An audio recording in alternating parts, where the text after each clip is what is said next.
From the Samson Production Studios in the heart of Hazleton, Pennsylvania, it's your News 13. Brought to you by SSPTV and the Standard Speaker.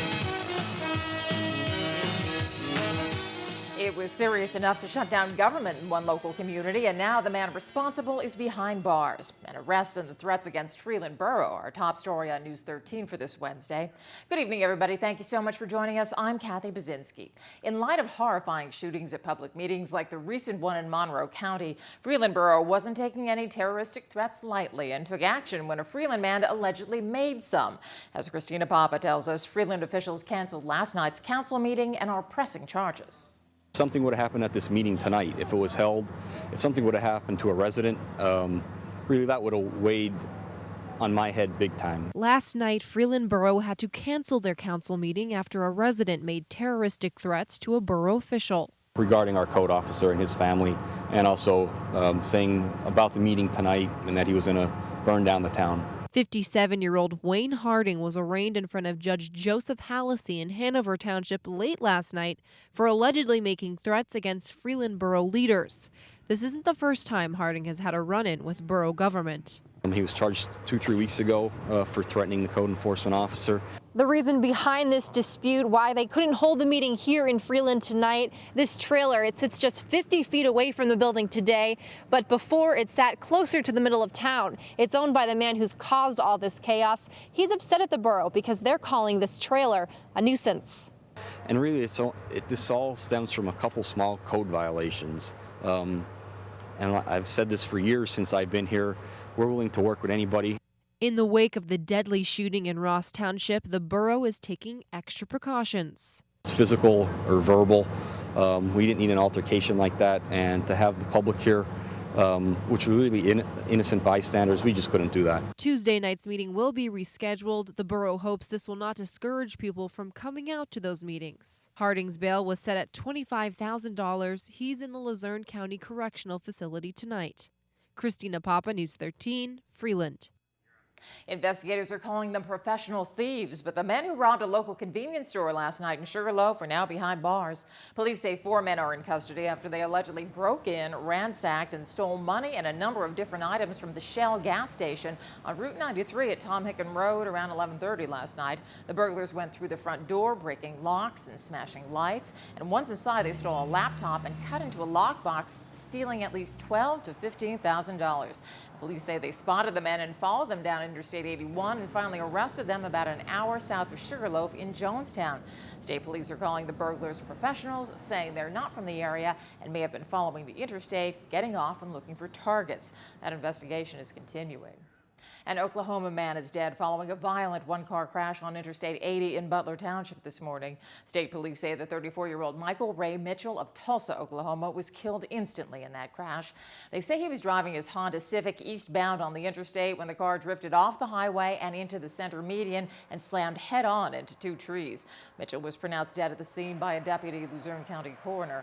Troopers say he suffered multiple traumatic injuries. That fatal crash on Interstate 80 remains under investigation. Well, what's happening to Medicaid reform as it relates to people in Pennsylvania? Members of the Hazleton business community got some inside information from a special guest today. Pennsylvania Secretary of Public Welfare Beverly McGrath addressed the Hazleton Rotary Club this afternoon. Rotarians enjoyed lunch while the secretary discussed department initiatives and Medicaid reform in Pennsylvania. The Welfare Department is the largest department in state government and provides a lot of health care and human services for our region. By visiting local Rotary clubs, the secretary hopes to inform Pennsylvania residents where their money's being spent. People have a right to know where their tax dollars are going. They have a right to know that their tax dollars are being spent wisely and understand what we do with the money. You know, there's a real misperception out there that what we do is give money to people who don't deserve it. And when people understand where the dollars are going, the populations that we serve, I think their perspective changes. And that's really what we're here to do, just to educate. In fact, I spoke to a Rotary Club last week, and I spoke to one, I think, about a month before that. And it really is about educating people about what we do, who we are, where we're going, and answering their questions. And the Hazleton Rotary has an ongoing speaker series in which they inform members of the regional business community about new and changing topics that affect our area. Hazleton city officials got some slack from city residents before they voted on an amended stormwater collection and management ordinance at Tuesday's city council meeting. Council debated the drainage issues and voted to approve an amended stormwater management ordinance that eliminated references to stormwater management fees, as well as a stormwater management board whose job would have been to identify stormwater management problems. Council hopes the amendment will help stem future problems, but residents made it clear they thought the problem should have been dealt with in the past. Council approved the changes after getting some input from the Greater Hazleton Joint Sewer Authority. The Sewer Authority is here, and they're going to be giving us a presentation about what actually they've been doing with the stormwater project, or the CAP plan, and what the city can base their idea on as far as fee placement. Will determine on who exactly owns what the city retained, what was turned over, and things like that, where we will find out and have discovery. We can't base our decisions unless we have the information. So this is beneficial to everybody, the citizens, the council, and the administration as well. The council also approved the first reading of an ordinance that limits how many yard sales a house can hold every year. Well, the fight against blight continues in Pottsville. Officials now say they may take the wrecking ball to some of the worst offenders. Matthew Petrillo joins me now live in the studio with the destructive details. Matthew? That's right, Kathy. The city says they plan on demolishing about 10 homes, and the money to do that comes from state grants, not the city's budget. But the use of wrecking balls has some neighbors worried. About them places, though. It's a shame. Ellen Winoski says she enjoys drinking her morning coffee on her porch every day. They should just get rid of them all.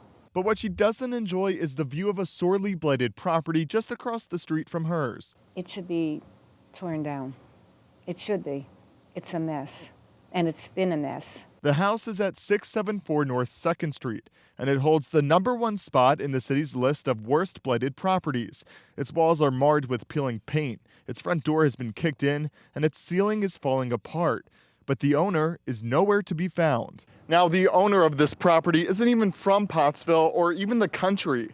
He actually lives in Canada. So last June, the city sent him a letter asking to meet with him by July, but he hasn't responded. Some of these properties, more than half of these properties are out-of-town landlords. The one that they discussed yesterday at their meeting is owned by an individual up in Canada. He probably was never in Pottsville. He bought it internet on a tax sale. Pottsville Mayor John Riley says the city is willing to work with property owners, but if they're not cooperative, he says the city could use wrecking balls to take down some of the properties. They zeroed in on the top 10.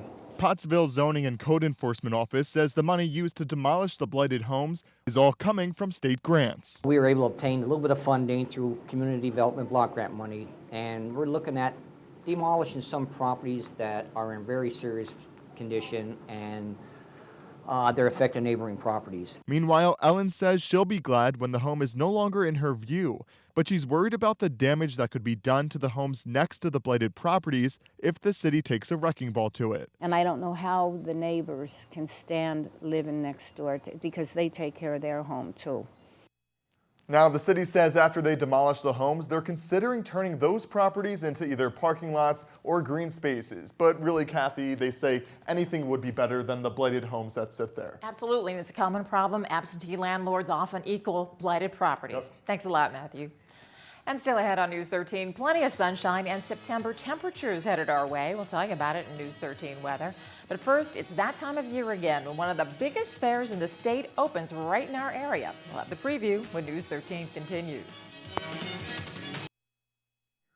Well, everybody's excited about this next story. The Bloomsburg Fair is just a few weeks away. It will be the 158th anniversary of the Week of Fun. And as Matthew Petrillo tells us, fair officials are hoping this year's turnout will be the biggest yet.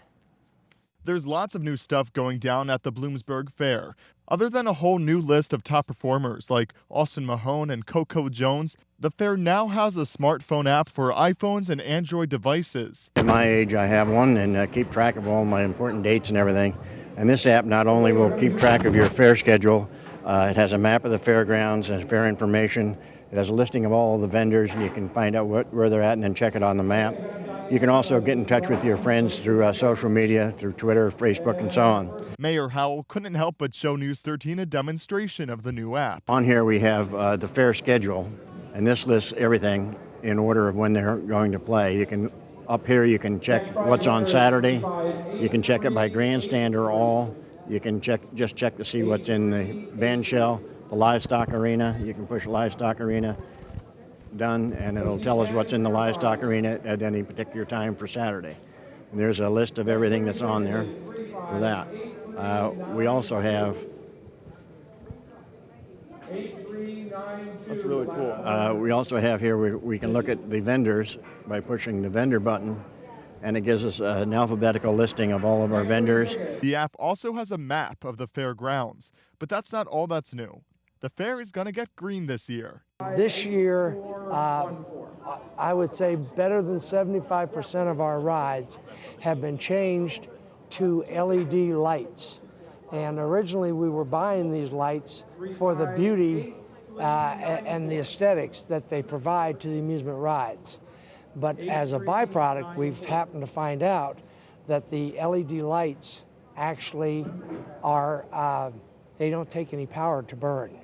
Now, these fairgrounds are all empty right now, but by the time the fair begins, they say there'll be hundreds of vendors and hundreds of thousands of participants, including one new one this year. They say for the first time ever, they're going to have a mascot who will forever represent the fair. And also new this year, you can print tickets to the fair online, so you don't have to wait in long lines when you get to fairgrounds. So I'm going to go print mine right now. Matthew Petrillo, News 13, Bloomsburg.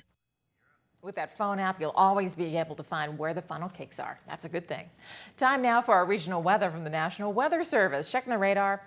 No real precipitation in our area. That's just sort of like some ground cover up in the up to our north, but nothing for us but blue skies and sunshine for the next couple of days. Actually, our creative conditions, something we're actually not going to see the next couple of days. It's by Amari Fernandez, a student at Hazleton Elementary Middle School. He says it's a stormy day and it's kind of dark and ominous looking out there.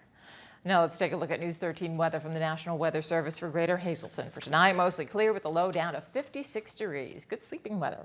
For Thursday, mostly sunny with a high near 66. It'll be clear at night with a low all the way down into the 40s, 46. And heading over to Schuylkill County for tonight, mostly clear with a low around 56. For Thursday, partly sunny with a high of 73. It'll be mostly clear at night with a low down to 44 degrees. Well, while plenty of kids will be going back to school in Greater Hazleton tomorrow, a group of students will be the first ever class to step foot in the district's new STEM school. Christina Papa spoke with school officials about the big opening day.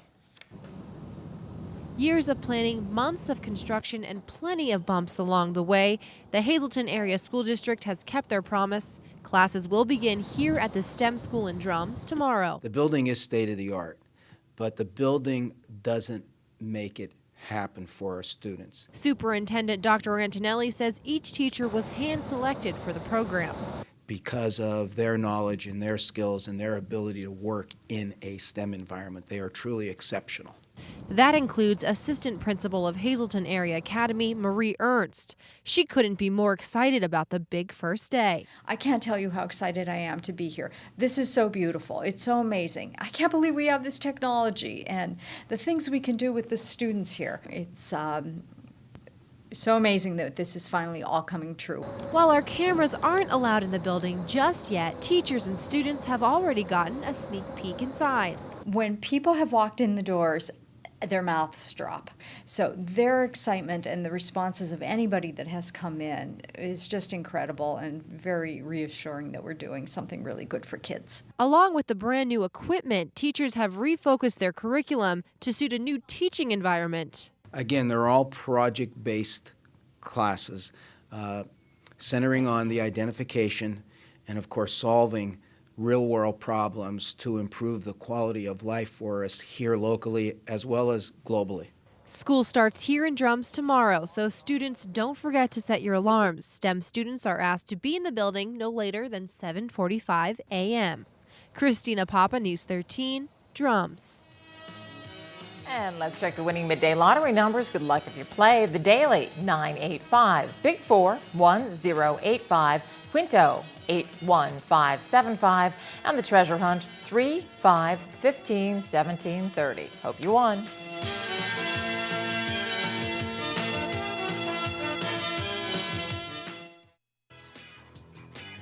Good evening, everyone, and here's tonight's social news. First, a very happy first birthday to Nicholas Petruzzi. This wish comes with love from your family and friends. And now for tonight's Talk of the Town. Kayaking Level 3, Brady's Lake Paddle, will be held at the Nescopeck State Park September 12th at 10 a.m. This is for ages 16 and over, and the event is free, but you must be an experienced paddler for this program. They recommend bringing water and sunscreen, and for more information or to register, call 570-403-2006. The Cunningham United Methodist Church will be holding a Sisters Weekly Study, a 5-week program beginning September 10th. Everyone is welcome to attend, and you can call 570-788-3960 for more information. And finally, there will be a pierogi sale at St. Michael's Church in Shenandoah, Monday, September 16th. Cost is just $7 per dozen. Call to order today at 570-462-2424. That's tonight's Talk of the Town. News 13 extends our deepest sympathies to the family and friends of these recently departed. Lemuel L. Sittler of Berwick. Funeral will be Friday at 2 p.m. from the James L. Hinckley Funeral Home. Visitation will be Friday from 12:30 until the time of service. Justin J. Justoffen of Sugarloaf. Funeral will be Thursday at 9:30 a.m. from the Hillary J. Bonin Funeral Home. Mass will be held Thursday at 10 a.m. from the Good Shepherd Roman Catholic Church in Drums. Friends may call today from 6 to 9 p.m. at the funeral home. Margaret Teresa Heiser of Hazleton. Mass will be Friday at 10 a.m. from the St. Cyril and Methodius Parish at the Church of St. Joseph in Hazleton. Don L. Jackson of Drums. Celebration of Life will be held Saturday at 2 p.m. from the family residence in Drums. And Viola May Cokes of Drums. All services will be held privately and at the convenience of the family. Tonight's obituaries have been brought to you by the Smilax Floral Shop on 15th Street in Hazleton. Free delivery to all local funeral homes. Call 570-454-0111. And by Doves of White. White Dove releases serving Schuylkill and surrounding counties. Call 570-205-1597 or visit them on the web at dovesofwhite.net. SSPTV Sports on News 13 with Fred Barletta Jr. One of the best rivalries in scholastic sports throughout the greater Hazleton area is the Marion Phillies and the Golden Girls of Nativity. I don't care what the sport is, volleyball, basketball, softball, it's always a Donnybrook. In round one for the 2013-14 season, it goes to the Marion Phillies. We're talking volleyball, of course, this time of year, and Marion, 3-1, gets them in the best of 5. Marion looking pretty good as they always do. Dr. John Falabelle's club off and rolling, but they get the opening win. I'm sure this will be the first of a couple of times where these two teams will square off just in volleyball alone. Be the same thing when we get to the hardwood in the winter time. Other scores as far as volleyball goes, how about MMI? They get a nice win, 3-1 winners over the Berwick Dogs. In Pottsville, straight sets, shuts out Tamaqua 3-0. So the Crimson Tide get the upper hand in that one in Schuylkill League volleyball. Let's go into the pool with Pottsville now, and it wasn't as good a day for the Crimson Tide there as it was in volleyball. Hazleton area rode Troy Valkuski's 12 goals, and they beat the Pottsville boys 20-17 in scholastic water polo. Girls' side of things, well, Hazleton area dominated as well. 15-8 final there as Alex Podlesny came up big for Michelle Yakubowski's club. Let's go out to the tennis courts. MMI, straight set winners in tennis, 4-1. So think about this. Tiny little MMI beat up on Berwick yesterday in girls volleyball and tennis. Well, MMI doesn't have a football team, so they don't have to worry about challenging the Dogs there. Hazleton area, 4-1 winners on the road against Tunkhannock. So nice win for Hazleton area. Girls soccer. Hazleton area is still looking to get some offensive help. They have not scored in 3 games so far this season. Dallas took advantage of that yesterday. Hanover area, they shut out MMI. Boys soccer, Hanover area over the MMI Preppers 6-0.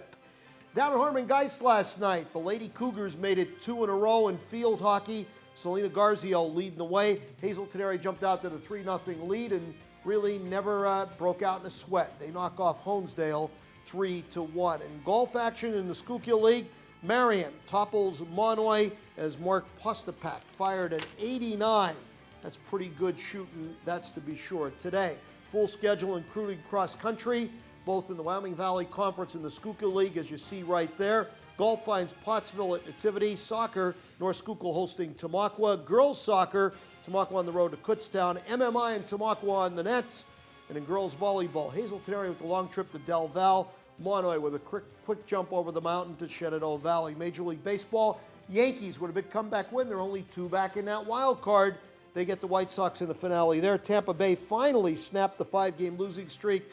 The rubber match today. And there you see the rest of the National League schedule in Major League Baseball. Tonight's sports is brought to you by Mountain Speedway. Here's a look at this weekend's action. It's going to be busy. The grandstand opens up at 12 noon. Racing starts at 2. Just $10 for grandstand admission. Kids under 10 are free.